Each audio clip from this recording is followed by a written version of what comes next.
Yamuna Murali kitchen. இப்போ செய்து காட்ட போகிறது வாழைக்காய் பொடி மாசுங்க. வாழைக்காய் பொடி மாசு எல்லாத்துக்கும் சாம்பாருக்கு, கீரை குழம்புக்கு, புளி குழம்புக்கு, வெந்தய குழம்புக்கு எல்லாத்துக்கும் செட் ஆகுங்க.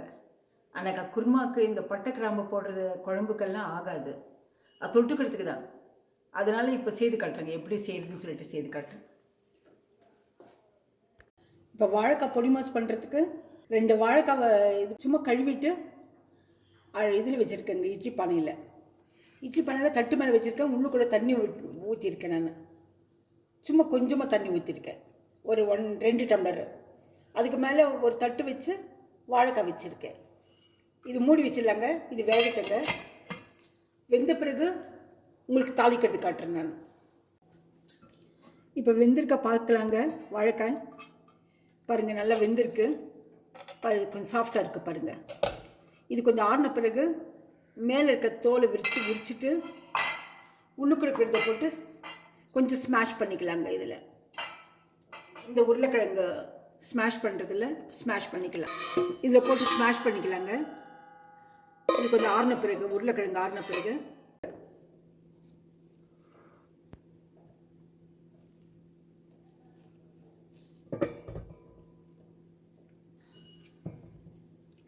உள்ளுக்குள்ள இருக்கிறது மட்டும் போட்டிருக்கேன் நான்.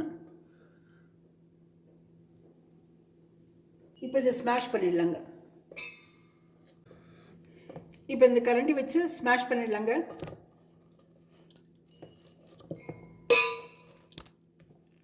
இது கொஞ்சம் ப்ரெஸ் பண்ணிட்டு அப்புறமா கையில் போட்டுடலாங்க.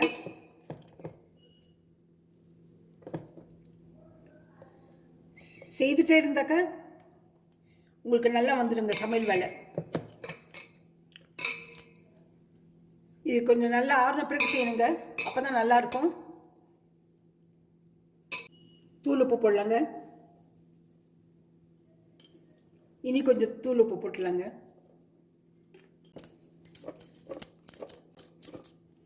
அவ்வளோதானுங்க, குலுக்கி வச்சிடலாம். ஆறி போச்சு நல்லா. இப்போ தாளிக்கலாம். வாழைக்காய் பொடி மாசு தாளிக்கலாங்க. பாருங்கள், வடைச்சட்டி வச்சுருக்கேன், ஒரு கடாய் வச்சுருக்கேன் நான். ஒரு 2.5 ஸ்பூன் எண்ணெய் விட்டுக்கலாங்க. 2 வாழைக்காய்க்கு எண்ணெய் காஞ்ச பிறகு கடுகு போடலாங்க. கடுகு பொரியணுங்க. கடுகு பொரிய ஆரம்பிச்சிடுச்சுங்க. இப்போ உளுத்தம்பருப்பு, கடலைப்பருப்பு போடலாம்.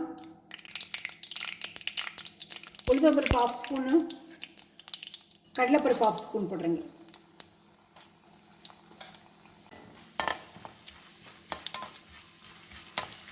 இது கொஞ்சம் எண்ணெயில் வறுத்துடலாங்க. கொஞ்சம் ப்ரௌன் கலரில் ஆகிற வரைக்கும். இப்போ ப்ரௌன் கலரில் ஆகி போச்சுங்க. இப்போ வெங்காயம், பச்சை மிளகா போடலாம். பச்சை மிளகா ஒரு 6 பச்சை மிளகா போட்டிருக்கேன் நான்.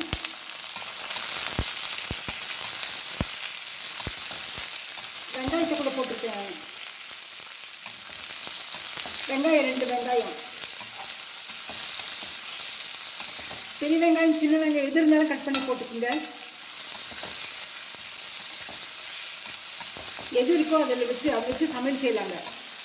சமையல் டேஸ்ட்டாக இருக்கணும். இப்போ கருவேப்பிலை போடலாங்க. இதுக்கு தகுந்த உப்பு போட்டுக்கலாங்க. வெங்காயத்துக்கு தகுந்த உப்பு போட்டுக்கலாம். பாருங்கள்,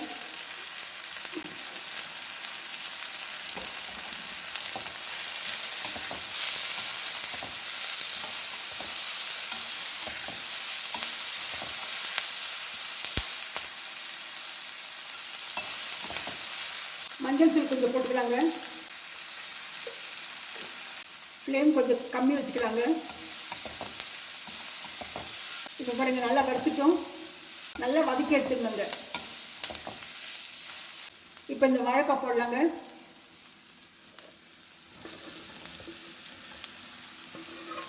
ஸ்மாஷ் பண்ணி வச்சுருக்கேன் பாருங்கள். உப்பு போட்டு வச்சுருக்கேன், அதை போடலாம். நல்லா மிக்ஸ் பண்ணிடலாங்க. இதுக்கு தேவையான தேங்காய் பாருங்கள், தேங்காய் பூ துருவி வச்சுருக்கு, அதை போடலாம். இது போடுங்க. வாழைக்காய்க்கு தகுந்த மாதிரி உப்பு போட்டு வச்சுருக்கேன் நான்.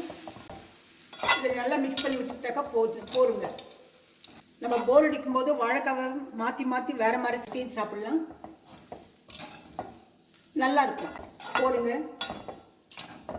இது மிக்ஸ் பண்ணிட்டோம். இப்போ ஆஃப் பண்ணிவிட்டு ட்ரான்ஸ்ஃபர் பண்ணிடலாம் ஒரு பாத்திரத்தில். பாருங்கள், ஸ்டவ் ஆஃப் பண்ணுறேன். இப்போ இந்த வாழைக்காவை ட்ரான்ஸ்ஃபர் பண்ணுறேங்க ஒரு பாத்திரத்தில், சர்வ் பண்ணுற பாத்திரத்தில். வாழைக்காய் பொடி மாசு இது சாப்பிட்றதுக்கு ரொம்ப அருமையாக இருக்குங்க. நம்ம வாரத்துக்கு ஒரு முறையோ இல்லை 15 நாளைக்கு ஒரு முறையோ செய்து சாப்பிட்லாம். இந்த ரெசிபி பிடிச்சிருந்தா லைக் பண்ணுங்கள், ஷேர் பண்ணுங்கள், சப்ஸ்கிரைப் பண்ணுங்கள். மறக்காமல் பெல் பட்டன் ப்ரெஸ் பண்ணுங்கள். அடுத்த ரெசிபியில் பார்க்கலாம்.